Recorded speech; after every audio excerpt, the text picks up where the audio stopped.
On je bil blag človek do ljudi, ki so potrebovali pomoč, ki so bili v stiski, in do ljudi, ki niso imeli možnosti sami si pomagati. Medtem ko do ljudi, ki so ali bili dolžni kaj narediti, pa niso, ali do ljudi, ki so bili odločevalci in so na nek način onemogočali kakšne njegove dejavnosti in podobno. Tukaj je bil pa zelo odločen in prodoren in ni se sprijaznil s tem, da mu kakšna stvar slučajno ne bi uspela.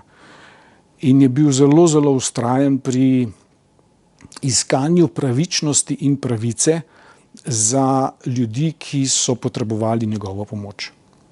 In lahko rečem, da me je najbolj fasciniralo to, da je ob vsej tej njegovi energičnosti izstopala tudi neka mehkoba. Da je vse kontakte speljal tako prijazno, dobrohotno, vljudno, neverjetno. Bil je zdravnik res z velikim srcem, predvsem se je trudil za male ljudi, zelo si je prizadeval, da bi vsakomur, ki ga je doletela kakršnakoli